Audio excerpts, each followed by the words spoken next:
नमस्कार दोस्तों, कैसे हैं आप सब लोग। उम्मीद करता हूँ एकदम सब शानदार जबरदस्त जिंदाबाद होंगे। हर एक शीशा पत्थर से टूट जाता है। जरा गौर से सुनिएगा मेरी बात को। हर एक शीशा पत्थर से टूट जाता है, ऐसा शीशा तलाश कर जो पत्थर को तोड़ दे। हर एक शीशा पत्थर से टूट जाता है, ऐसा शीशा तलाश कर जो पत्थर को तोड़ दे। मुश्किल की घड़ियों में खुद को संभाल इतना। मुश्किल की घड़ियों में खुद को संभाल इतना कि हौसला देखकर तेरा मुश्किल आना ही छोड़ दे। ठीक है, मुश्किल आना ही छोड़ दे। तो चलिए दोस्तों, शुरुआत करते हैं आज के अपने इलाहाबाद हाई कोर्ट के प्रैक्टिस सेट की। जैसे कि आपको ज्ञात है, हम लगातार इलाहाबाद हाई कोर्ट का प्रैक्टिस सेट डाल रहे हैं। शुरुआत करते हैं प्रैक्टिस सेट की। तो पहला क्वेश्चन हिंदी का इस प्रकार है, जैसे कि आपको मालूम है कि 25 नंबर की हिंदी, 25 का मैथ, 25 का जीके, 25 की अंग्रेजी। पहला क्वेश्चन, किस वाक्य में कर्मवाच्य नहीं है, मतलब किस वाक्य में कर्मवाच्य नहीं है ये हमें बताना। देखो, उसने खाना खाया, खाना कर्म है। छात्र द्वारा पुस्तक पढ़ी गई, मतलब क्या पढ़ी, पुस्तक।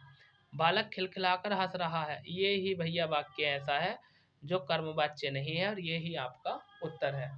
वही हम बात करें नेक्स्ट क्वेश्चन की, क्वेश्चन नंबर 2। इसमें कहा है किस वाक्य में अकर्मक क्रिया नहीं है, मतलब कौन सा वाक्य ऐसा है जिसमें अकर्मक क्रिया नहीं है, ये हमसे पूछा गया क्वेश्चन नंबर 2। क्वेश्चन नंबर 2 की यदि मैं बात करूं तो बालक पतंग उड़ा रहा है, पतंग कर्म है तो इसलिए इसमें सकर्मक क्रिया है, लेकिन हमसे पूछा किसमें अकर्मक क्रिया नहीं है, इसी में नहीं है। ऑप्शन नंबर बी आपका राइट आंसर हो जाएगा। वही हम बात करें क्वेश्चन नंबर 3 की। क्वेश्चन नंबर 3 में क्या कहा है, क्वेश्चन नंबर 3 में हमसे कहा है बुरे भाव से की गई संधि को क्या कहते हैं। तो भैया जो संधि बुरे भाव से की जाती है उसे दुर्भी संधि कहते हैं। बखूबी में कौन सा समास है, तो भैया बखूबी में अव्ययीभाव समास है। निम्नलिखित में से केतु का पर्यायवाची नहीं है, कौन सा नहीं है, गिरह केतु का पर्यायवाची नहीं है। जो प्राप्त न हो के लिए एक शब्द निम्नलिखित में से कौन सा है, जो प्राप्त न हो तो वो तो अलभ्य हो गया, option number B right answer. वही हम बात कर रहे हैं क्वेश्चन नंबर 7 की। क्वेश्चन नंबर 7 में हमसे कहा है निम्नलिखित में से किस शब्द में ईय प्रत्यय नहीं है।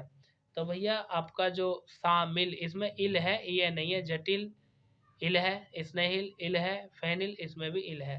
क्वेश्चन नंबर 8 की यदि हम बात करें तो 8 में कहा है शरीर के लिए सही पर्यायवाची शब्दों वाली पंक्ति चुनिए। तो तन गेह गात, मतलब ऑप्शन नंबर ए ही सही मिल गया, तो आगे जाने की जरूरत ही क्या है। वही हम बात करें क्वेश्चन नंबर 9 की। 9 में कहा है जिसका जन्म पहले हुआ हो उसे क्या कहेंगे, अग्रज कहेंगे। क्वेश्चन नंबर 9 की यदि मैं बात करूं तो इसका राइट आंसर हो जाएगा ऑप्शन नंबर सी अग्रज। वही हम बात करें क्वेश्चन नंबर 10 की। तो 10 में क्या कहा है, 10 में कहा है कि किस शब्द में अब उपसर्ग का प्रयोग हुआ है। तो भैया किस शब्द में अब उपसर्ग का प्रयोग हुआ है, तो अब इसमें दिख रहा है ना, अब अवाप्ति, यानी अवाप्ति, इसमें अब का हुआ है प्रयोग। यदि अब हम बात करें उपसर्ग और शब्द को तोड़ लो, जो शब्द होता है उसका अपने में अर्थ होता है, तो इसमें अब को छोड़कर जो आपती है ना उसका अर्थ होता है। तो क्वेश्चन नंबर 10 का आंसर हो जाएगा आपका ऑप्शन नंबर सी राइट।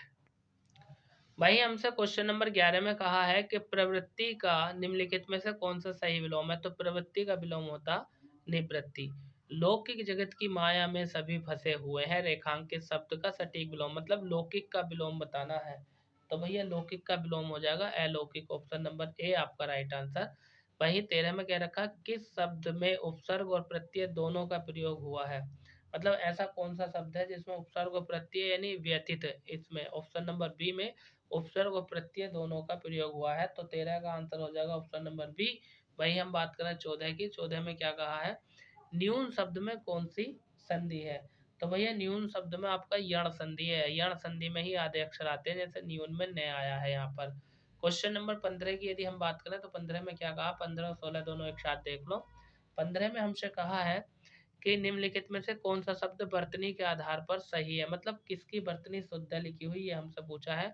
तो तात्कालिक, ऑप्शन नंबर बी ये आपका राइट आंसर हो जाएगा। 16 में कह रहा है मनगढ़ंत का सही समासी विग्रह निम्नलिखित में से कौन सा है। तो मनगढ़ंत की, यानी मनगढ़ंत की यदि मैं बात करूं तो इसका होता मन से गढ़ा हुआ, यानी ऑप्शन नंबर बी आपका राइट आंसर हो जाएगा। वही हम बात करें क्वेश्चन नंबर 17 की। तो 17 में कहा है निम्नलिखित में से शुद्ध वाक्य कौन सा है ये बताओ। तो भैया शुद्ध वाक्य की यदि हम बात करें क्वेश्चन नंबर 17 की, तो भारत कभी ब्रिटेन के अधीन था? कभी नहीं कह दो, भारत ब्रिटेन के अधीन था, ये सही होगा। क्योंकि निश्चित बात है, निरपराधी व्यक्ति को दंड नहीं मिलना चाहिए, गलत है। बादशाह ने मुक्ताहार दान दिया, उसे पैतृक संपत्ति में हिस्सा नहीं मिला। ऑप्शन नंबर डी ये आपका शुद्ध वाक्य है, बाकी सब अशुद्ध है। ठीक है, आगे बात करते हैं नेक्स्ट क्वेश्चन, क्वेश्चन नंबर 18। 18 में क्या कहा है? 18 में हमसे कहा है कि किस वाक्य में क्रिया की संभावनार्थ वृत्ति का उपयोग हुआ है? ठीक है ना, प्रयोग हुआ है, मतलब संभावना की बात करें। लगता है, देखो लगता है, यही तो संभावना बता रहे हैं, लगता है इस बार अच्छी बरसात होगी, इसमें ही तो संभावना है। ऑप्शन नंबर ए आपका राइट आंसर हो जाएगा, आगे को पढ़ने की जरूरत ही नहीं है यदि ए में मिल गया आपका आंसर तो। ठीक है ना। डिसबर्सिंग अथॉरिटी के लिए सही पारिभाषिक शब्द, मतलब इसकी हमें हिंदी बतानी है। क्वेश्चन नंबर 19 की यदि हम बात करें तो संवितरण प्राधिकारी, यानी ऑप्शन नंबर बी इसका राइट आंसर हो जाएगा। क्वेश्चन नंबर 19 की यदि मैं बात करूं तो वही हम बात करें क्वेश्चन नंबर 20 और 21 दोनों एक साथ निपटा लेते हैं भैया। 20 में कहा बच्चे बूढ़े किस शब्द युग्म के अंतर्गत आते हैं? ठीक है ना, बच्चे बूढ़े किस शब्द के अंतर्गत आते हैं? तो भैया विलोम शब्द के, तो बच्चा, बच्चा और बूढ़ा वो तो ओल्ड एज हो गई ना, लास्ट अवस्था हो गई। वही हम बात करें क्वेश्चन नंबर 21 की, तो 21 में हमसे कहा है कि भाषा की सबसे छोटी इकाई क्या होती है? भाषा की सबसे छोटी इकाई वर्ण होती है, यानी अक्षर। तो भैया नेक्स्ट क्वेश्चन की यदि हम बात करें, नेक्स्ट क्वेश्चन इसमें हमें क्या बताना है कि 22 से 24 तक निम्नलिखित गद्यांश को पढ़कर उत्तर देने। देखो पहले गद्यांश पढ़ दूं मैं। एशिया के एक प्रसिद्ध जीव शास्त्री का कहना है कि जिंदगी संघर्ष से भरी हुई है, एक के बाद एक खींचतान लगी रहती है और चैन नहीं मिल पाता है, इसलिए जीवन में उन क्षणों की बहुत कीमत है जो जीवन को गुदगुदा दें और खींचतान को तेजी से भुला दें। इस जीवन शास्त्री ने लोगों को एक बड़ा दिलचस्प मशविरा दिया है कि जब तुम अपने किसी मित्र दोस्त से बात करने बैठो तो घड़ी का मुंह दीवार की तरफ कर दो। ठीक है, आगे क्या कहा, आगे भी देख लो। आगे कह रहा है कि जब उससे पूछा गया कि बातचीत और घड़ी का क्या संबंध है, तो उत्तर मिला कि वह कमबख्त याद दिलाती रहती है कि इतनी देर हो गई, इतनी देर हो गई, और इस तरह यह आनंद क्षण खंडित हो जाता है जो मित्र की बातचीत से मिलता है। अब देखो 22, 23, 24 तीन प्रश्न दिए हैं, तीनों प्रश्नों को अभी उधेड़ देते हैं भैया। तीनों प्रश्न, पहला प्रश्न की यदि हम बात करें तो 22वां है। 22वें में हमसे क्या कहा है कि जीवन में वे क्षण मूल्यवान है कौन जो जिंदगी की खींचतान को तेजी से भुला दे। क्वेश्चन नंबर 23 में क्या कह रखा है? 23 में हमसे कहा है कि घड़ी का मुंह दीवार की ओर करने की सलाह जीवन शास्त्री ने क्यों दी है? वो इसलिए दी है कि घड़ी को बार बार देखने से मित्र की बातचीत में आनंद का क्षण खंडित हो जाता है, नहीं कि यार बहुत देर हो गई। वही हम बात करें क्वेश्चन नंबर 24 की, तो 24 में क्या कह रखा है? 24 में हमसे कहा है कि मित्रता पूर्ण गपशप में प्राय आ जाता है। तो मित्रता पूर्ण गपशप में प्राय आ जाता है, क्या आ जाता है? तो भैया आनंद आ जाता है। मित्र के साथ बैठ के गपशप करोगे तो आनंद आपको आ ही जाएगा। वही हम बात कर रहे हैं क्वेश्चन नंबर 25 की, जो कि हिंदी का लास्ट क्वेश्चन है, फिर अंग्रेजी शुरू हो जाएगी। कह रहे हैं मित्र से बातचीत करते समय अपनी घड़ी दूर रखो। इसका क्या अर्थ है? इसका अर्थ ये है भैया कि समय जाने के लिए घड़ी मत देखो, समय जानने के लिए घड़ी मत देखो। चलिए अब बात कर लेते हैं हम अंग्रेजी की। अंग्रेजी का सेशन 25 क्वेश्चन अंग्रेजी के। क्वेश्चन नंबर 26 में क्या कह रखा? Fill in the blank with the suitable answer by choosing the best alternative. यानी क्वेश्चन नंबर 26 में क्या कह रखा? हमें यहाँ पर रिक्त स्थान की पूर्ति करनी है, सुटेबल आंसर बताना है, और बेस्ट अल्टरनेटिव की बात कर रहा है। The best period of the man's life is, यानी जो मनुष्य होता है, जो व्यक्ति होता है, उसके जीवन का सबसे बेस्ट पीरियड, बेस्ट समय कौन सा होता है, सबसे अच्छा कौन सा होता है, ये हमसे पूछा है क्वेश्चन नंबर 26 में। तो भैया वो होता है चाइल्डहुड, यानी बचपन। ठीक है ना। आगे बात कर रहे हैं क्वेश्चन नंबर 27 की। 27 में कहा fill in the blank with the suitable pronoun given the below of the sentence. ठीक है ना। प्रोनाउन कौन सा आएगा यहाँ पर? क्वेश्चन नंबर 27 की यदि हम बात करें तो कह रहा है I know it was here, मैं जानता हूँ वो यहाँ पर था। Option number A right answer हो जाएगा। वही हम बात करें क्वेश्चन नंबर 28 की, तो 28 में क्या कहा है कि choose the correct adjective of the following noun, यानी एडवाइस है ना, एडवाइस का मतलब क्या होता है, सलाह देना, क्रिया हो गई। इसका एडजेक्टिव कौन सा हो जाएगा, तो इसका भैया एडवाइजेबल हो जाएगा, ऑप्शन नंबर ए आपका राइट आंसर हो जाएगा। ठीक है, क्वेश्चन नंबर 29 की बात करते हैं। 29 में हमसे कहा है व्हाट इज द सिंपल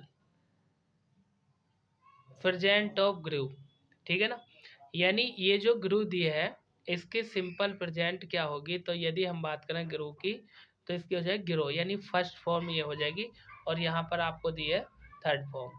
आगे बात कर रहा है फिल इन द ब्लैंक, यानी यहाँ पर क्या आएगा, hate he is a skilled a worker, ठीक है, तो यहाँ पर आ जाएगा थॉट, यानी विचार, विचार, ठीक है ना, यानी thought let he is a skilled worker, ठीक है, ऑप्शन नंबर बी आपका राइट आंसर हो जाएगा, यानी जो विचार है उनके स्किल्ड को यहाँ पर वर्कर के रूप में दिखाया गया। क्वेश्चन नंबर यदि हम बात करें 31 की, तो 31 में क्या क्या रखा है, 31 में हमसे कहा है fill in the blank with proper conjunction choosing the, यानी ए बी सी डी कौन सा आएगा, यहाँ पर प्रॉपर कंजक्शन की बात कर रहा है क्वेश्चन नंबर 31 में।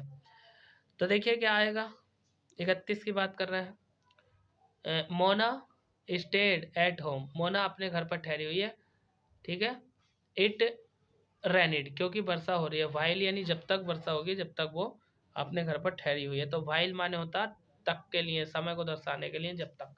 क्वेश्चन नंबर 32 की अगर हम बात करें तो 32 में कहा गया फिल इन द ब्लैंक, इसमें भी हमें खाली स्थान भरना है क्वेश्चन नंबर 32 में, और 32 का क्या राइट आंसर हो जाएगा पहले पढ़ लें। एक एरिया है कि we set for Delhi just after 10, यानी वी सेट, तो देखिए सेट ऑफ आ जाएगा यहाँ पर आफ्टर देन, यानी we set for Delhi just after 10, ठीक है। आगे बात कर रहे हैं क्वेश्चन नंबर 33 की, 33 में क्या कहा जरा इसको भी ध्यानपूर्वक देख लीजिए। यहाँ पर सेट के साथ तो डबल ऑफ ये वाली प्रीपोजिशन आती है ना, fill in the blank wise choosing the proposition, यानी अप्रोप्रिएट आर्टिकल, कौन सा आर्टिकल का प्रयोग यहाँ पर किया जाएगा ये हमें बताना है। तो honesty is the best policy, ये तो कहावत भी है आप लोग जानते ही होंगे, और बेस्ट से पहले दा का प्रयोग होता है, ये भी आपको मालूम ही होगा। आगे बात कर रहे हैं क्वेश्चन नंबर 34 की, 34 में कहा fill in the blank with suitable determiner given below of the sentence. Question number 34 की यदि मैं बात करूं तो 34 में भी देख लो, यानी there are four clubs here and cub, देखिए जब हैंड उसकी बात कर रहे हैं हम, एंड से कोई वस्तु जुड़ी है, हेयर एंड कब, तो इन दोनों के बीच में क्या आएगा, आगे और पढ़ लेते हैं, would feel honoured to have Vinod as its member, ठीक है, तो भैया यहाँ पर एनी आ जाएगा, ठीक है ना, ऑप्शन नंबर सी आपका राइट आंसर हो जाएगा।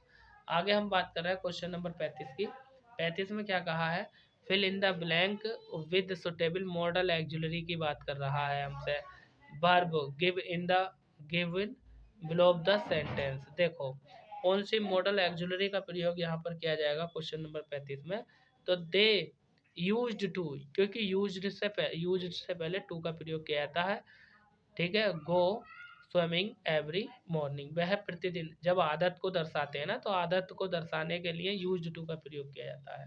क्वेश्चन नंबर 36 की अगर हम बात करें तो 36 में क्या कह रखा है, choose the correct word order, यानी कौन सा करेक्ट वर्ड ऑर्डर दिया है क्वेश्चन नंबर 36 की यदि हम बात करें तो जैक लक म्यूजिक, यानी ऑप्शन नंबर सी आपका राइट आंसर है, ठीक है ना, यानी जैक जो है वो म्यूजिक पसंद करता है, तो वर्ब की फर्स्ट फॉर्म में एस या एस लगा देते हैं, लव्स हो गया, ठीक है भाई। हम बात करें नेक्स्ट क्वेश्चन, क्वेश्चन नंबर 37 की, तो 37 में क्या कर रखा है इसको देख लीजिए। 37 में हमसे कहा है कि point out the sentence in passive voice, मतलब पैसिव वॉइस पूछिए हमसे, ठीक है, किस में पैसिव वॉइस का यूज किया गया क्वेश्चन नंबर 37 में हमें ये बताना है। तो देखिए ये कह रहा है कि the the stacking student were throwing stone, नहीं ये नहीं होगा, तो ट्वेल्ली लेसन हैव बीन, देखिए हैव बीन पैसिव वॉइस में यूज की जाती है और फिनिश्ड वर्ब की थर्ड फॉर्म भी। तो option number B question number 37 का राइट आंसर हो जाएगा। वहीं हम बात करें क्वेश्चन नंबर 38 की, तो 38 में क्या कहा है जरा इसको भी देख लीजिए। 38 में क्या रखा है, choose the correct alternative that low indirect narration, मतलब डायरेक्ट इनडायरेक्ट की बात कर रहा है। देखिए यदि हम बात करें क्वेश्चन नंबर 38 की, तो 38 का राइट आंसर क्या हो जाएगा, इस पर मैं चर्चा कर लूँ। तो ये आपका दिया है राम सेज, ठीक है, राम कहता है, तो से का क्या हो जाएगा भैया, से का सेज हो जाएगा। आई दैट से जोड़ देंगे, सब में दैट से जोड़ रखा है, और ये आई का ही हो जाएगा, ही इसमें दे रखा है और इसमें भी दे रखा है। Get up early in the morning, ठीक है ना, तो इन द मॉर्निंग यानी कहने का मतलब ये ऑप्शन नंबर सी आपका राइट आंसर हो जाएगा। आगे बात करें क्वेश्चन नंबर 39 की, 39 में क्या कहा है जरा ध्यान से देख लो, 39 और 40 दोनों को एक साथ निपटा दो। लो भाई 39 में क्या कहा, 40 में क्या कहा देख लो। 39 में हमसे कह रखा है find out the incorrect sentence, मतलब कौन सा सेंटेंस है जो इनकरेक्ट है। तो पढ़ के देख लेते हैं। The people are growing in the many different, ठीक है। Book are telling to student, ठीक है। विच रिक्वायर ग्रेट प्लेनेट्स, ये भी ठीक सा लग रहा है। The Sharma lives at inning road, ये गलत है, आपका ऑप्शन नंबर डी गलत है, यानी हमने इनकरेक्ट सेंटेंस की बात पूछ रहा था। तो 39 का आंसर हो जाएगा ऑप्शन नंबर डी, यही इनकरेक्ट है। वहीं हम बात करें क्वेश्चन नंबर 40 की, तो इसमें क्या रखा है choose the correct figure of speech, यानी फिगर ऑफ स्पीच बतानी है हमें इस सेंटेंस में कौन सी होगी, ठीक है। यानी her mother to open this occasion felt a playing, देखिए प्लेइंग तो डिजायर्स की बात कर रहा है, तो ऑप्शन नंबर बी हो जाएगा आपका ऑक्सीमोरन, ये फिगर ऑफ स्पीच हो जाएगी। वहीं हम बात करें क्वेश्चन नंबर 41 की, तो 41 में क्या क्या है, क्या कह रहा है इसको भी देख लीजिए। 41 में हमसे कह रखा है कि choose the option that is nearly the same in the meaning, nearly का मतलब होता है मतलब सिनोनियम पूछ रहा है हमसे, पर्यायवाची शब्द पूछ रहा है। तो देखिए क्या हो जाएगा इसका, एंशिएंट इसका हो जाएगा एजिड, यानी ऑप्शन नंबर सी आपको हो जाए। एंशिएंट माने क्या होता है, प्राचीन होता है ना। क्वेश्चन नंबर 42 की यदि मैं बात करूँ, तो इसमें भी अपोजिट मीनिंग पूछ रहा है कि कौन सा इसका अपोजिट है, किसका ना, इसका meaning to the given words, ये दिया आपका ड्रग, ठीक है ना, इसका यह है ड्रॉथ का हमें जो है अपोजिट वर्ड बताना है। क्वेश्चन नंबर यदि मैं बात करूं 42 की, ठीक है, तो 42 का जो राइट आंसर हो जाएगा वो हो जाएगा आपका फ्लोड, यानी option number A right answer हो जाएगा, ठीक है ना। अब यदि हम बात करें फ्लोड, तो बताइए इनके अर्थ यदि आपको पता होगा जब भी तो लगाएगा, मेरे को तो अर्थ पता है तो मैंने लगा दिया। अब आपको अर्थ पता नहीं होगा तो इसलिए आपको वर्ड पावर अपनी अच्छी करनी होगी, आपको मीनिंग रटने होंगे कुछ। क्वेश्चन नंबर 43 की यदि हम बात करें, तो कह रही है in the question given below the sentence has one और two words italicised below are placed for alternative from the which you have to select the correct form of the word in the italicized due to due to communal rights the life in the many cities has become secure. तो इटलाइटिस word पूछ रहा है हमें question number 43 में, तो कौन सा हो जाएगा, ऑप्शन नंबर ए हो जाएगा आपका, ठीक है ना। देख लो पढ़ के दोबारा पता चल जाएगा। आगे बात कर रहे हैं क्वेश्चन नंबर 44 की, 44 में क्या रहेगा find out the appropriate meaning in the given word, मतलब appropriate meaning in the given word मतलब इसका कौन सा मीनिंग दिया है। क्वेश्चन नंबर 44 की यदि हम बात करें, तो 44 में हमसे कह रखा है ये इथेमोलॉजी, तो इसका होगा a study of the original words, यानी असली शब्दों का अध्ययन, ठीक है ना, ये कहलाता है। आगे बात करें स्टडी माने होता है अध्ययन। क्वेश्चन नंबर 45, 45 में क्या कह रखा है इसको सुन लीजिए। 45 में हमसे कहा है कि choose the correct word from the word given below, मतलब कौन सा शब्द आएगा। क्वेश्चन नंबर 45 की बात कर रहे हैं, तो वी हियर्ड, ठीक है, ऑफ ट्रम्पेट्स, तो यहाँ पर जो वर्ड आएगा सारे पेल दिए हैं, अब कौन से पेल की स्पेलिंग ठीक है ये भी तो हमें पता होना चाहिए, तो PEAL ये आपका राइट है। आगे हम बात करें क्वेश्चन नंबर, तो 46 से 50 ये क्या कह रखा भैया, पैसेज दिया है पैराग्राफ, ये मैं नहीं कराऊंगा, आप स्वयं करेंगे इसको। आप जो है इसका स्क्रीनशॉट ले लो, ये दिया यहाँ से, ठीक है। स्क्रीनशॉट लो, चलो जल्दी से, सब मैं कराता हूँ, इसमें ना कराऊंगा तो क्या हो गया, है ना। ठीक है, क्योंकि 1 घंटे का टाइम सिलेक्ट करता हूँ मैं और फिर वीडियो मेरा कट हो जाता है अपने आप ही, और 1 घंटे से लंबा वीडियो कोई देखना पसंद करता नहीं है, ठीक है। देखो क्वेश्चन नंबर 46 ये है, ठीक है। क्वेश्चन नंबर 46 ढूंढो और करो। 46, 47, 48, 49 आपको करने हैं, पैसेज में से छांट के इसके आंसर देने हैं। चलिए अगला सेशन शुरू करते हैं। अगला सेशन तीसरा सेशन है हमारा जीके जीएस का। तो चलिए 5 से 7 मिनट में जीके को खत्म करते हैं हम। पहला क्वेश्चन है 51वां, इसमें कहा है कि भारत में सर्वाधिक बोली जाने वाली भाषा कौन सी है? हिंदी, ठीक है ना। 51 का आंसर हो जाएगा ऑप्शन नंबर डी, सत्यमेव जयते कहाँ से लिया गया है? तो सत्यमेव जयते लिया गया आपका मुंडक उपनिषद से। आगे बात कर रहे हैं सालारगंज संग्रहालय कहाँ स्थित है? तो सालारगंज संग्रहालय है आपका हैदराबाद में। मैक मोहन रेखा किन दो देशों के बीच है? तो भारत और चीन के बीच है। तो 53 का आंसर हो जाएगा ऑप्शन नंबर 52, सही है, हाँ 54 है ये तो। 54 का आंसर हो जाएगा ऑप्शन नंबर सी, यानी भारत और चीन के बीच में मैक मोहन रेखा, जो कि 1914 में बनी थी। सन हेनरी, यानी हेनरी ड्यूरेंड कुछ ऐसी नाम था उनका शायद, है ना। तो हमें तो ये याद रखना है ना कि मैक मोहन रेखा किन दो देशों के बीच है? भारत और चीन के बीच है। तो 54 का आंसर हो जाएगा ऑप्शन नंबर सी। भाई हम बात करें 55 की, 55 में कह रही है पेनिसिलिन क्या है? तो भैया पेनिसिलिन जो है वो एक एंटीबायोटिक दवा है, ठीक है, एंटीबायोटिक दवाई है। भाई हम बात करें क्वेश्चन नंबर 56 की, 56 में कहा किसे फादर ऑफ इंडियन अर्नेस्ट कहा जाता है? तो भैया फादर ऑफ इंडियन अर्नेस्ट जो कहा जाता है वो लोकमान्य तिलक को कहा जाता है। नहीं, आगे हम बात करें क्वेश्चन नंबर 57 के, 57 का अफगानिस्तान की सीमा से लगा एकमात्र केंद्र शासित प्रदेश कौन सा है? तो अफगानिस्तान की सीमा से लगा एकमात्र केंद्र शासित प्रदेश की यदि मैं बात करूं क्वेश्चन नंबर 57 की, तो इसका राइट आंसर हो जाएगा लद्दाख, ठीक है। आगे बात कर रहे हैं क्वेश्चन नंबर 58 की, इसमें कहा है क्या कि निम्नलिखित में से किस देश ने तमिल भाषा को एक आधिकारिक भाषा का दर्जा दे रखा है? तो कौन सा देश है जिसने तमिल भाषा को आधिकारिक भाषा का दर्जा दे रखा है? तो आपका है सिंगापुर। ऑप्शन नंबर ए 58 का राइट आंसर हो जाएगा। वहीं हम बात करें क्वेश्चन नंबर 59 की, तो 59 में कहा है कि अशोक ने अंतिम युद्ध कौन सा किया था? तो भैया अशोक ने अंतिम युद्ध कौन सा किया था? वो कलिंग का युद्ध था। इसके बाद उसका हृदय परिवर्तन हो गया था, उसने बौद्ध धर्म को अपना लिया था। क्वेश्चन नंबर 60, 61, 62, 63 एक साथ देख लो भाई। इन्होंने कहा कुंभी किस राज्य का लोक नृत्य है? तो भैया कुंभी जो है वो आंध्र प्रदेश नहीं दे रखा, तमिलनाडु लगा दो इसमें। कुंभी किस राज्य का लोक नृत्य है? तो 60 का आंसर हो जाएगा ऑप्शन नंबर बी। औरंगजेब किस वाद्य यंत्र को बजाने में निपुण था? तो औरंगजेब जिस वाद्य यंत्र को बजाता था उसका नाम था बीड़ा, ठीक है। जैसे समुद्रगुप्त बजाता था वैसे ये बीड़ा वादन करता था, और जबकि ये संगीत का विरोधी भी था, ठीक है।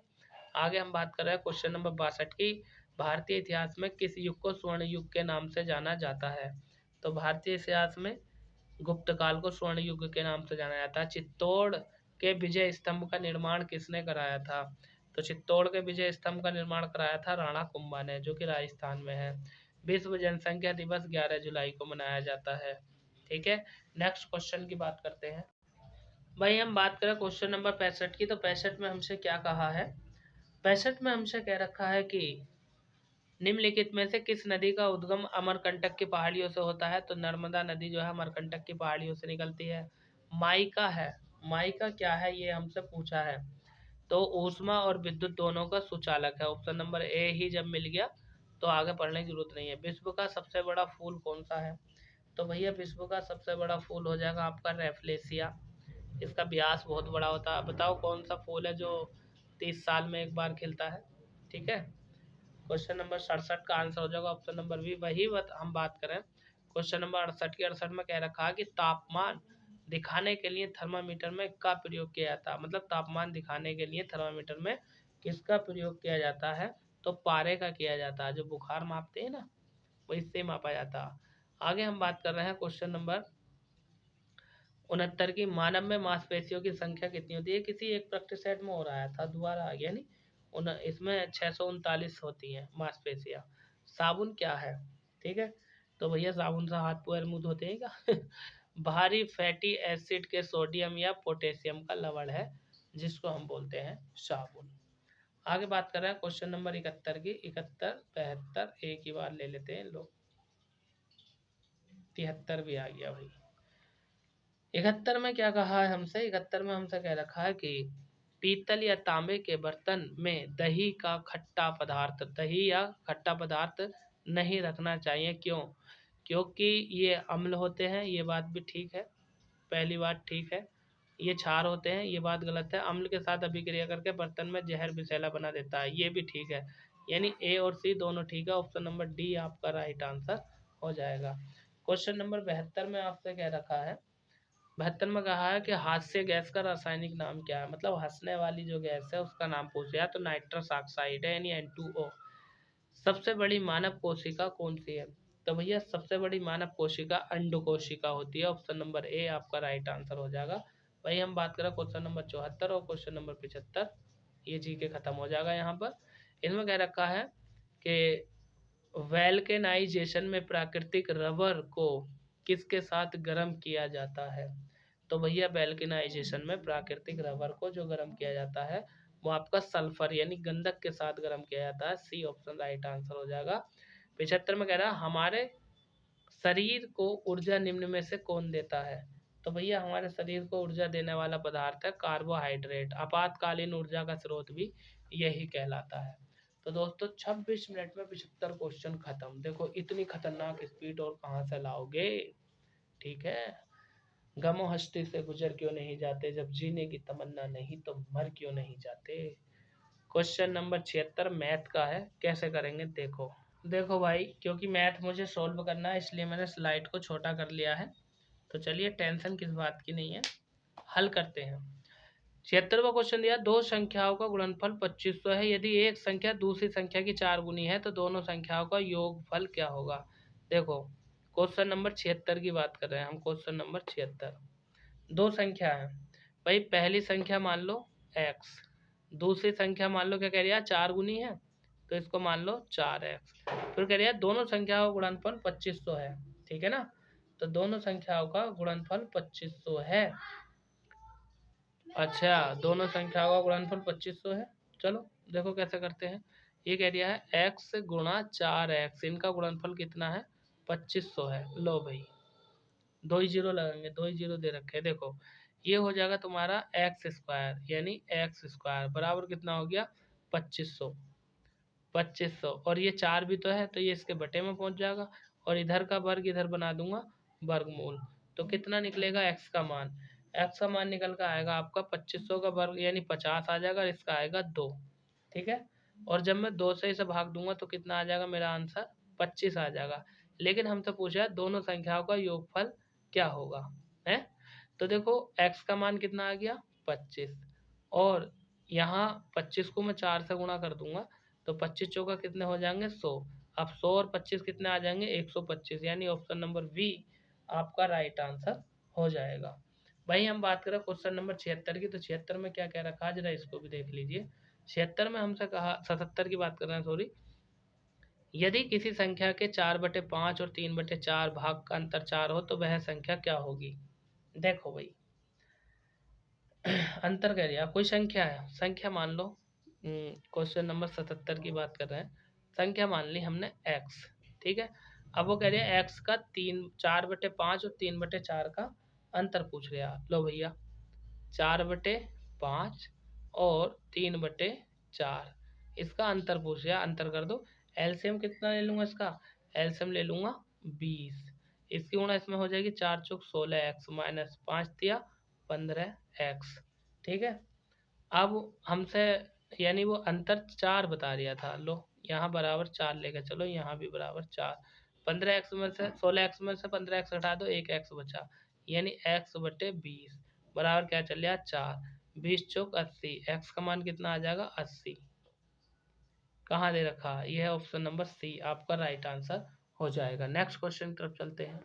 क्वेश्चन नंबर 78 की यदि हम बात करें तो 78 में क्या कहा है जरा ध्यान दीजिए।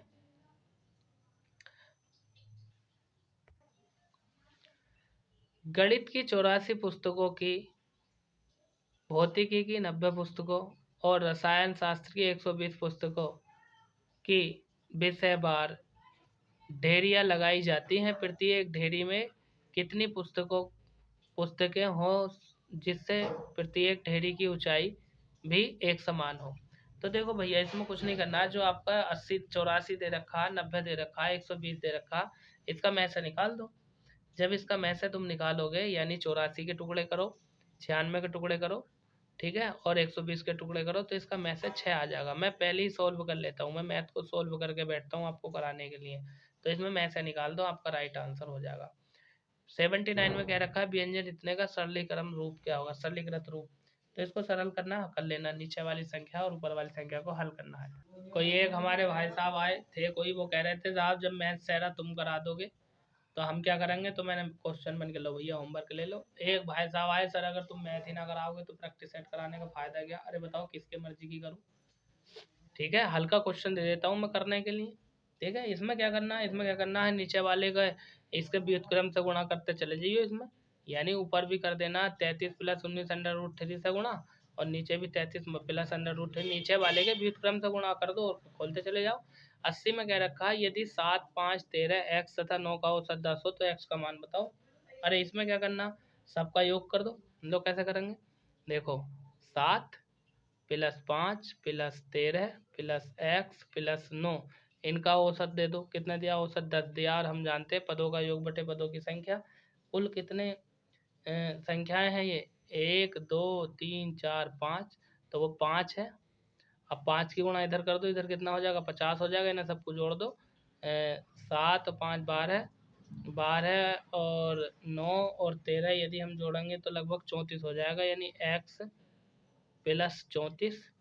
अब क्या करना है, 34 इधर जाकर घटा देंगे एक्स में से, यानी 50 माइनस के 34, तो एक्स का मान आ जाएगा, कितना आएगा, 16 आ जाएगा। एक्स बराबर 16। तो हमसे जो पूछ रहा था वो ये रखा ऑप्शन नंबर डी में। 81 में क्या क्या रखा, जरा इसको भी देख लीजिए। एक व्यक्ति अपनी 75% धनराशि पहली बाजी में, शेष की 15% राशि दूसरी बाजी में, शेष 75% राशि बाजी में हार गया और केवल 2 रुपये लेकर घर पहुंचा। उसके पास प्रारंभिक धनराशि कितनी थी। देखो भैया कैसे करेंगे, क्वेश्चन नंबर 81 की बात कर रहे हैं। मान लो उसके पास, 81 की बात कर रहा हूँ मैं, मान लो उसके पास कुल धनराशि एक्स थी। कितनी थी, एक्स थी। अब वो पहली बाजी में कितना हारा, पहली बाजी में हार गया वो। एक व्यक्ति 75% धनराशि बाजी में लेकर हारा, पहली बाजी में 75% हार गया है।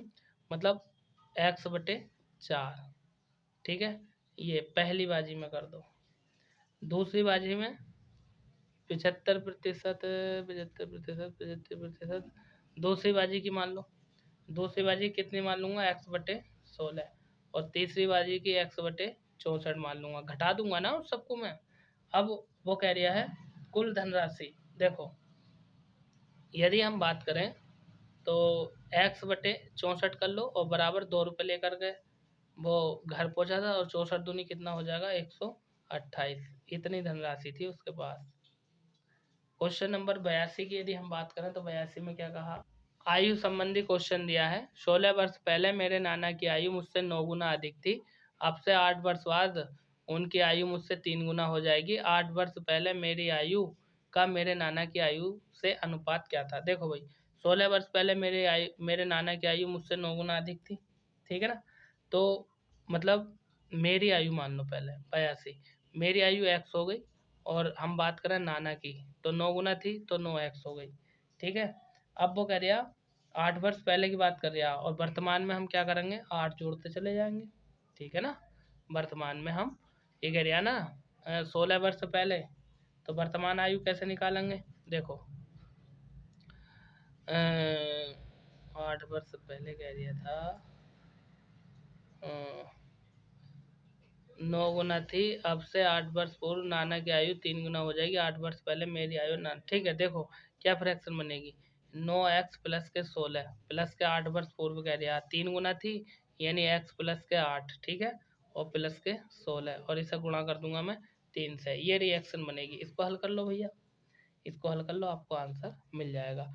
9x 16 8, इसकी गुणा इसमें करके खोल देना, आपको आंसर मिल जाएगा और दोनों की आयु का अनुपात भी मिल जाएगा। ठीक है, सवाल मैंने जमा दिया है। क्वेश्चन नंबर 83 की बात करें, 83 में कह दिया एक मिश्रण में दूध और पानी का अनुपात 5:1 है। 5 लीटर पानी मिलाने पर दूध और पानी का अनुपात इतना हो जाता है, तो मिश्रण बताओ। अरे भाई देखो क्या है, मान लेंगे हम दूध की मात्रा 5 लीटर मान लो, पानी की 1 लीटर। ठीक है, ये 5 और 1 दे रखा है ना, तो दूध मान लो पहले, तो दूध कितना हो जाएगा 5x, और पानी कितना हो जाएगा 1x। ये दे रखा है ना 5:1। ठीक है, फिर वो कह रहा है दूध और पानी का अनुपात इतना हो जाता है, यानी 5 लीटर पानी मिला दो। तो पानी मिला दूंगा किसमें, देखो ये हो जाएगा 5x/x+5। 5 लीटर मिला दिया, अनुपात कितना हो रहा है 2:5:2।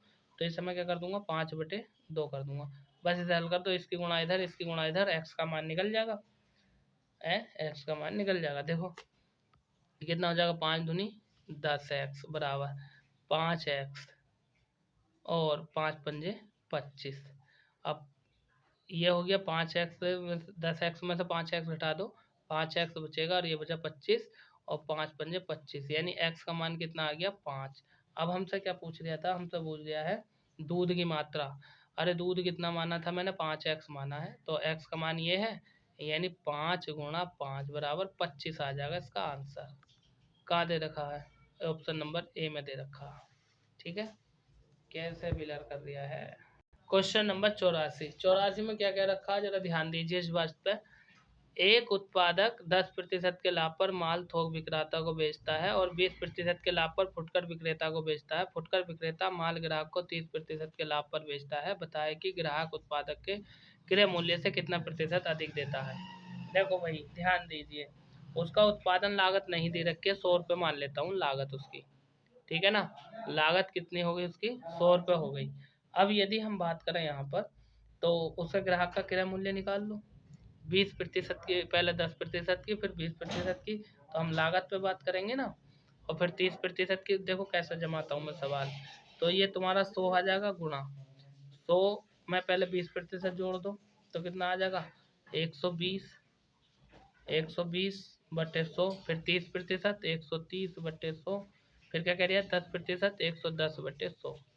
ठीक है, इसे हल कर लो, आपका आंसर मिल जाएगा। ठीक है, काट पीट ही तो करनी है, कर लो। क्वेश्चन नंबर 85 को देखो। किसी धनराशि का 12.5% वार्षिक ब्याज की दर से दुगनी हो जाती है, कितना समय लगेगा। देखो समय की बात कर रहा है, तो समय के लिए हम क्या लगाते हैं, ब्याज गुणा 100, और सबके बटे क्या आता है मूलधन गुणा दर। ठीक है, तो यहाँ पर ब्याज नहीं दे रखा है। अब हमें इन्होंने ना तो मूलधन दिया है, केवल इन्होंने दर दी है, और ब्याज को दर पर दुगनी होने में कितना समय लगेगा ये हमसे पूछ रहा। तो देखो कैसे करेंगे हम, कहने का मतलब ये है कि हम जो है x मान लेंगे, ब्याज x हो गया, गुणा मूलधन हमने 100 रुपये मान लिया, और भैया यदि हम बात करें तो मूलधन और ब्याज मतलब x गुणा दर कितनी दी है 12.5। 12.5 को कैसे लिख लूँगा मैं 25/2। ठीक है, अब कैसे करेंगे, देखो इसकी गुणा हो जाएगी इसमें, तो 200 हो जाएगा, यानी कुल मिलाकर के 200/25 हो जाएगा। ठीक है, 200/25 आ जाएगा। अब यदि हम बात करें यहाँ से, तो इसका जो आंसर आएगा वो 8 के आसपास आ जाएगा, 25×8 = 200। आगे बात करते हैं क्वेश्चन नंबर 86 की। 86 में कह रखा कोई धनराशि चक्रवृद्धि ब्याज से 3 वर्षों में 2400, 4 वर्षों में इतने हो जाती है, तो ब्याज की दरें क्या होंगी। अरे भैया 3 वर्ष में 2400 हो गई, 4 वर्ष में 2520 हो गई, तो 1 वर्ष में निकाल लो कितनी बड़ी, और फार्मूला लगा दो तुम्हारा जो साधारण ब्याज वाला होता है 1+r/100 बराबर, देखो 1+r/100। ठीक है, बराबर कितने 2520 हो गई, और पहली कितनी थी 2400। ठीक है, कर लो इसे, क्या करना लो, 1 0 से तो 1 0 काट दो, तो ये आगे चल के क्या हो जाएगा, ये काटो किससे, 4 से काटूँ, 4×4 24, 4 से इसे काट लो 60 बार कटेगा, और 4 से इसे काट लो, 63 बार कटेगा। ठीक है ना। तो ये हो जाएगा तुम्हारा 1 + r/100 और बराबर 63/60। ये आ जाएगा 63/60, ये आ गया। अब क्या करना है, 1 में से जाके इसे घटा दो, यानी r/100 तो ये हो जाएगा और 63/60 ये है, और 1 इधर हो जाएगा माइनस का। इस सब का एलसीएम लेकर घटा दो, कुल मिला करके r बराबर 300/60 आना चाहिए मेरा। ठीक है। और जब 60 से भाग दूंगा तो कितना आ जाएगा, 5%। कहाँ दे रखा, ऑप्शन नंबर ए। ठीक है। आगे हम बात करना है क्वेश्चन नंबर 87 की। 87 में क्या कह रखा हमसे, 87 में हमसे कहा है कि एक पुरुष और एक लड़के ने मिलकर 5 दिन कार्य किया, उन्होंने कुल मिलाकर 800 मजदूरी प्राप्त की। पुरुष और लड़के की अपेक्षा तिगुना कार्य कुशल है, तो लड़के की दैनिक मजदूरी कितनी होगी। देखो भैया, दोनों का अनुपात, वो कह दिया लड़के की अपेक्षा तिगुना कार्य करता है पुरुष, तो ये तो हो गया लड़का और ये हो गया पुरुष। तो ये 1 कर दिया, तो ये कितना कर दिया है, 3। दोनों का काम कितना हो गया, दोनों का काम हो गया 4, और कुल कितनी मजदूरी है इनकी, 800 रुपये। भाग दे दो, तो कुल मिला करके 200 हो गया। ठीक है। अब वो कह रिया है, क्या कह रहा है, लड़के की प्रतिदिन की मजदूरी बताओ। तो भैया 5 दिन कर रहे हैं ना, 5 दिन कर रहे हैं, तो इसे 5 से भाग दे दो, कितना आ जाएगा, 4 पंजे 20, यानी 40 आ जाएगा आंसर। तो लड़के की मजदूरी ऑप्शन नंबर डी, ये डी 40 आ गया। क्वेश्चन नंबर 88 में क्या कह रखा है, एक ठेकेदार ने एक मजदूर को अपने यहाँ एक शर्त पर नौकरी दी। किस शर्त पर नौकरी दी हुई, देख लो। उसे कार्य पर उपस्थित होने वाले प्रतिदिन 75 रुपये के हिसाब से मजदूरी मिलेगी, किंतु अनुपस्थित होने पर न केवल उसकी मजदूरी कटेगी बल्कि 15 दिन के हिसाब से जुर्माना अदा करना होगा। 20 दिन के पश्चात ठेकेदार ने मजदूरी को 1140 दिए, मजदूर को 1140 रुपये दिए। मजदूर कितने दिन कार्य में अनुपस्थित रहा। तो देखो भाई कैसे करेंगे इसका, कहने का मतलब ये है कि 20 रुपये के हिसाब से उसकी मजदूरी लगाओ, 75 दिन की कितनी हो जाएगी। तो मैं करूँगा, यानी 75 गुणा 20, टोटल कितना हो जाएगा, ये हो जाएगा 1500। ये मजदूरी हो गई इसकी, ये मजदूरी हो गई।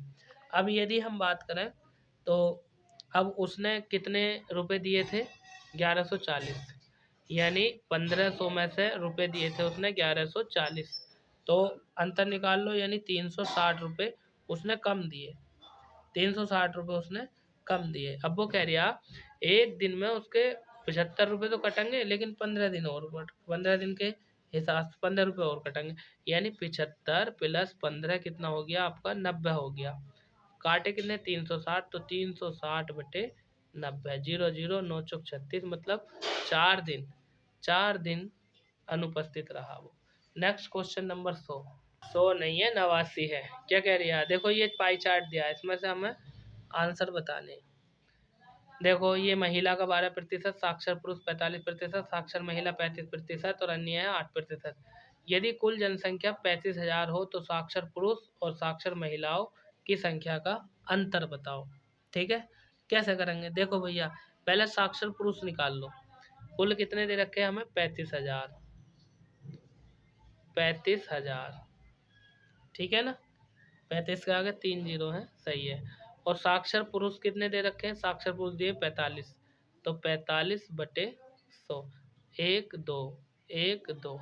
अब 45 की और 350 की गुणा करो, 45 की और 350 की गुणा करोगे तो ये आ जाएगा तुम्हारा 15,750, ये आ गया।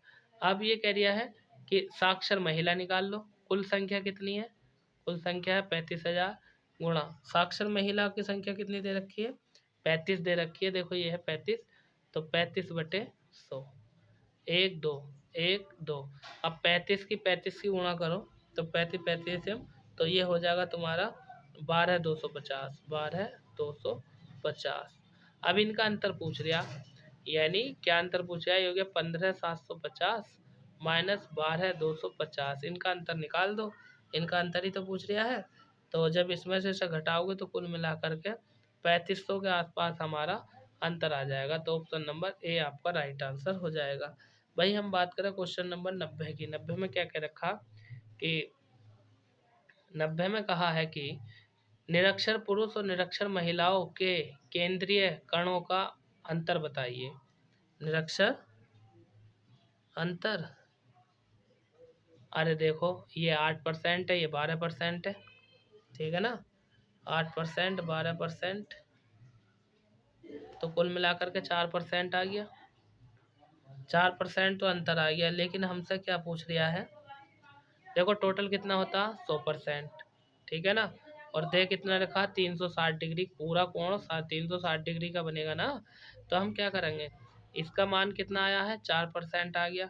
अब ये कितना आया है, ये आया हमारा 360 डिग्री। अब डिग्री को यदि हम बात करें तो 4 यहाँ पर आ जाएगा, 100 यहाँ पर आ जाएगा, इसको हल कर लो, ठीक है। जब इसको हल करोगे तो लगभग 14.4 आना चाहिए हमारा डिग्री में। कहाँ 14.4 डिग्री, ऑप्शन नंबर डी।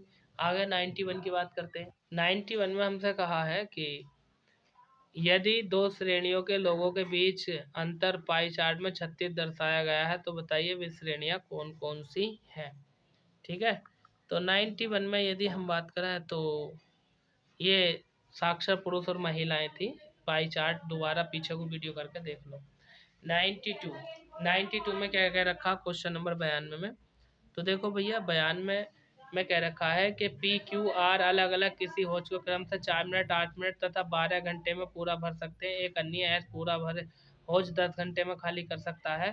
तो कौन सी जुगत खाली होच को कम समय में भरेगी। क्वेश्चन नंबर 92 की बात कर रहे हैं हम, ठीक है।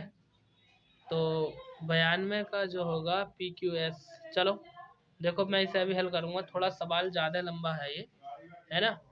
इनका जो है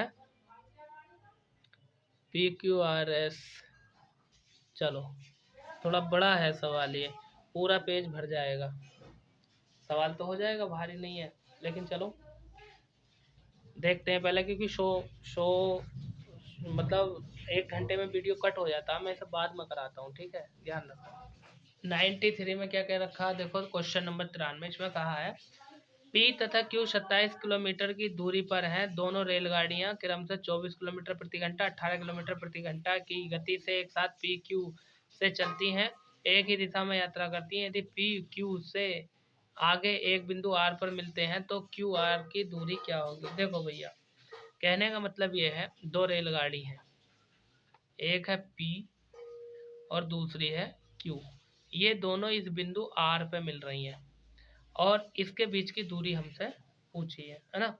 तो देखो भैया एक तो ले रही है 24 किलोमीटर प्रति घंटा, एक ले रही है समय 18 किलोमीटर प्रति घंटा, टोटल दूरी कितनी है 27 किलोमीटर की दूरी तय कर रहे हैं। तो देखो कैसे करेंगे, 24 टी ले लो, टाइम होता है T4, 18 टी ले लो, टाइम होता है, बराबर कितना है 27। 24 में से अगर 18 घटाएंगे तो ये बचेगा 6 टी और बराबर इधर कितना चल गया 27। और यदि हम बात करें इसको काटो, 3 से 3 दूनी 6 और 3 नव 27, तो ये आ जाएगा टी बराबर 9/2, ठीक है। अब क्यू आर की दूरी पूछ रहा है यानी इसकी, अब टोटल 28 है, 27 है, 27 में से अगर हम इसे घटा देंगे तो ये वाली दूरी हमें मिल जाएगी, ये वाली दूरी मिल जाएगी। तो देखो कैसे करेंगे हम, क्यू आर की दूरी हमसे पूछ रहा है, 18 टी ले लो, ठीक है। अब यदि हम बात करें तो ये तो 18 है और टी का मान कितना है, टी का मान है आपका 9/2, ठीक है। तो कैसे करें, 2 नम 18 और 9 नम 81, तो 81 किलोमीटर आ जाएगी। तो आपका राइट आंसर क्या हो जाएगा, ऑप्शन नंबर वी।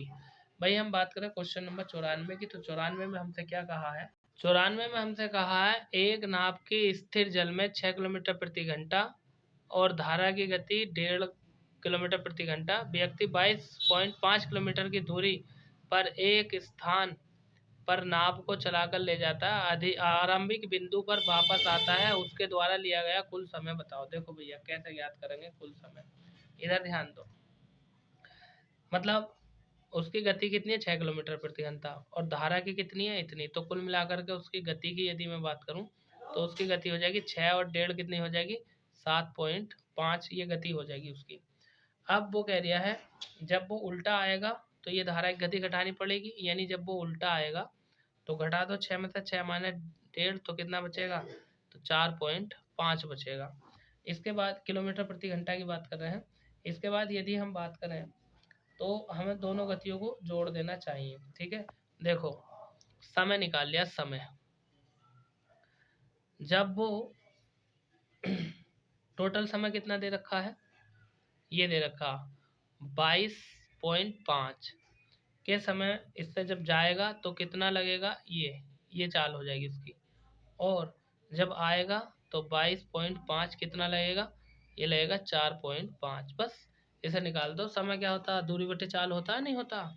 तो अब इसको जब हल करोगे तो देखो, दशमलव से दशमलव यहाँ भी उड़ा दो, दशमलव से दशमलव यहाँ भी उड़ा दो, यहाँ बचा 225/75 प्लस 225/45। जब इसे 75 से काटोगे तो कितना आ जाएगा, ये 9 बार कटेगा, 9/3। क्यों, क्योंकि 25 या 75 और 25 नमा 225। ठीक है, इसे भी काटो, 15 से काट दो, 15 या 45 और 15 पंद्रह 225, तो ये आ जाएगा 9/3 प्लस 15/3।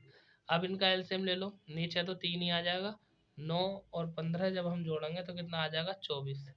अब इससे काट दो तो 8 बार कटेगा और यही आपका आंसर है, 8 घंटे।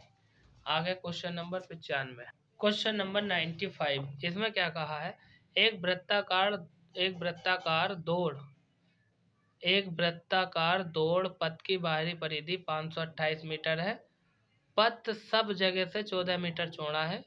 10 की दर से पथ को समतल करने की लागत क्या होगी। दर दी है 10 की। देखो भैया कैसे करेंगे हम, वृत्ताकार पथ की पहले बाह्य त्रिज्या निकाल लो, यानी बाहरी त्रिज्या।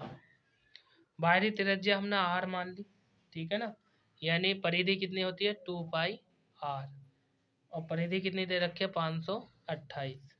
ठीक है, अब हम क्या काम करेंगे, दो तो दो ही है, पाई की जगह 22/7 रख देंगे, गुणा आर का मान निकालना है और 528। कुल मिलाकर के जब इस सब की काट फीट करोगे तुम, इसकी इसकी इसकी, तो आपका आर का मान आ जाएगा 84 मीटर। आर का मान 84 मीटर आ गया। अब पथ का क्षेत्रफल निकाल दो, ठीक है ना।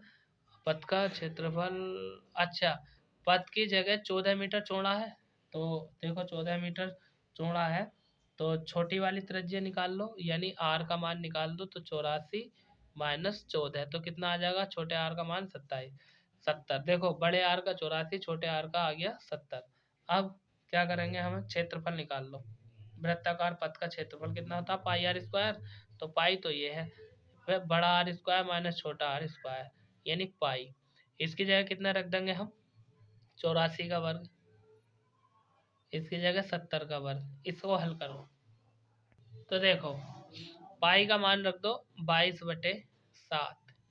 ठीक है, यहाँ पर एक फार्मूला चल लिया भैया, दो वर्गों के अंतर का, मतलब एक बार तो मैं लिख दूंगा 84 प्लस 70 और एक बार लिख दूंगा 84 माइनस 70।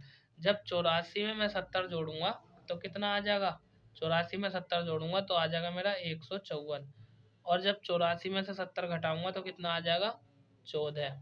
ठीक है, अब इसको हल कर लो, 22/7 होता है, मैंने 5 लिख दिया। ठीक है ना, देखो 7 ही का अनुसार, 7 दूनी 14। अब क्या करना है तुम्हें, 22 की और 154 की गुणा, फिर 2 की गुणा, इन तीनों की गुणा कर दो। ठीक है ना, कैसे करोगे, गुणा कर दो, देखो कुल मिलाकर के 22 गुणा 154 और गुणा 2, इसको जब हल करोगे तो आपका आंसर मेरे ख्याल से 67 और इतना आना चाहिए। ये दे रखा है किसी ऑप्शन में, किसमें दे रखा है, 67,760, 67,707 ऑप्शन नंबर डी में दे रखा है। ठीक है, देखो दोस्तों समय पूरा हो चुका है। अब यदि हम बात करें क्वेश्चन नंबर 96 देख लेते हैं, 96 में क्या कहा है। इसमें हमसे कहा 10 समतलीय तथा समरेखीय बिंदुओं की कितनी रेखाएं खींची जा सकती हैं। देखो भैया, इसकी यदि हम बात करें तो एक फार्मूला ले लेते हैं, 10 समतलीय या रेखीय बिंदुओं की रेखा कितनी खींची जा सकती हैं, तो उनकी संख्या हम लिख लेते हैं 10 और C2, यानी कुल मिलाकर के 10 और माइनस 1 कम ले लेते हैं 9, और इसके बटे में आ जाएगा आपका 2। ठीक है ना, यानी 10 नंबर कितना हो गया 90, और 90 को 2 से भाग दे दूंगा तो कितना आ जाएगा 45 रेखाएं खींची जा सकती है। ऑप्शन नंबर ए आपका राइट आंसर हो जाएगा। वही हम बात करें नेक्स्ट क्वेश्चन तो भैया जैसे कि मैं कहता हूँ कि 1 घंटे का टाइम सिलेक्ट करता हूँ मैं, मुझे 1 घंटे में ही जो है अपना प्रैक्टिस सेट कंप्लीट करना होता है। तो पहले मैं 100 क्वेश्चन देख लेता हूँ, उसके बाद 99, फिर 98 भी कराऊंगा। टाइम बचा तो 100 में क्या कह रही है, समांतर श्रेणी 1, 4, 7, 10 का कौन सा पद 55 है। तो देखो भाई, समांतर श्रेणी दी है हमें, कौन सी दी है, 1, 4, 7 और 10 और डॉट डॉट डॉट 55वां पद है, ठीक है ना। तो का कौन सा पद 55वां है। तो देखिए यदि हम बात करें इसकी तो कैसे करेंगे, पहले टी एन का मान देखो, टी एन अंतिम पद क्या दे रखा, 55वां दे रखा। और यदि हम बात करें तो हमारे पास फार्मूला होता है कि टी एन बराबर A plus N minus 1 into D. D क्या होता है, सर्वांतर होता है, ठीक है ना। टी एन का मान कितना दे रखा, 55 दे रखा। ए क्या होता है, ए होता है पहला पद, ये दे रखा 1, यानी 1 प्लस, ठीक है ना। एन का मान हमें निकालना है और 1 यहाँ पर चल जाएगा। डी सर्वांतर देखो, 4, 1 और 4 का अंतर 3, 4 और 7 का अंतर 3, कुल मिलाकर सर्वांतर हमारा 3 आ गया। अब हम क्या काम करेंगे, हम ये काम करेंगे कि ये तो चल जाएगा 55 बराबर 1 प्लस इसकी गुणा इसमें कर दो, कितना हो जाएगा 3n माइनस के 3 एकन 3। अब ये देखो, ये 3n तो ले लेंगे हम इधर, बराबर क्या आएगा आपका कि 3n, अब इस 3 में से ये घट जाएगा 1, तो माइनस के 3n माइनस के 2 बराबर 55। अब ये उधर जा कर के आपका जुड़ जाएगा, यानी 3n बराबर के कितना हो गया 57। अब यदि हम बात करें तो 3 से काट दो, 19 या 57, 19 बार कटेगा, n बराबर कितना आ गया 19। हमसे क्या पूछ रहा था कि 55वां पद क्या होगा, ये देखो 55वां पद होगा आपका 19, ऑप्शन नंबर सी आपका राइट आंसर हो जाएगा।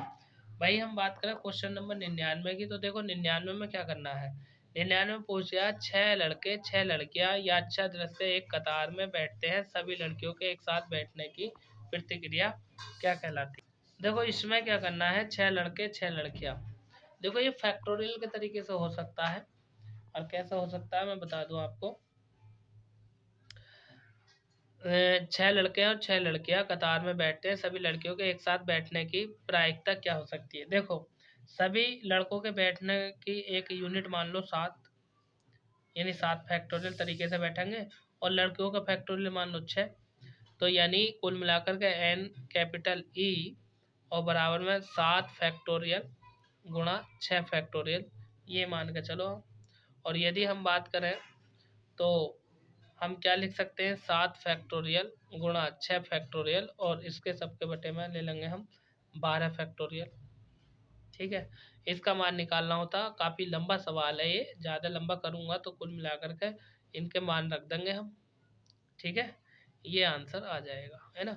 दोस्तों समय भी पूरा हो चुका है और वीडियो भी पूरा हो चुका है, 2 सवाल बचे 97 और 58।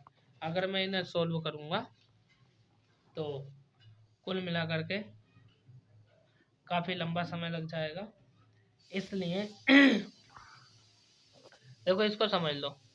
ये कह दिया है कि x प्लस आई वाई और 1 माइनस के 2i का संयुग्मी 1 प्लस आई हो तो क्या होगा। तो क्या होगा भैया, क्वेश्चन नंबर ये बात कर रहे हैं 98 की, तो इसका ये हो जाएगा, ये x प्लस आई वाई और 1 प्लस इतने बटे फैक्टोरियल 2 लेकर के हो जाएगा। सोल्व करने में काफ़ी समय लगेगा, और ये 97 इससे बड़ा है, और वीडियो का टाइम हमारा लगभग 1 घंटा हो गया है। अगर मैं सोल्व करूँगा तो 1.5 मिनट में ये दोनों सवाल होंगे नहीं, 1 ही मिनट तो बचा है, 59 मिनट हो गए हैं, 1 मिनट में ये दोनों सवाल होंगे नहीं, वीडियो हो जाएगी कट। तो दोस्तों यदि ये सेशन आपको पसंद आया हो, कुछ लोग हमसे जुड़ गए हैं, बहुत जुड़े हैं, जो जुड़ गए हैं उनका वेरी वेरी थैंक यू, और जो नहीं जुड़े हैं पहली बार देख रहे हैं, मैं उनसे कहूँगा कि भाई आप हमारा वीडियो देखते हैं तो चैनल को सब्सक्राइब कर दीजिए। मेरा नाम वीरेंद्र प्रताप सिंह है। नेक्स्ट प्रैक्टिस सेट में मैं आपसे फिर मुलाकात करूँगा, तब तक के लिए थैंक यू सो मच, धन्यवाद।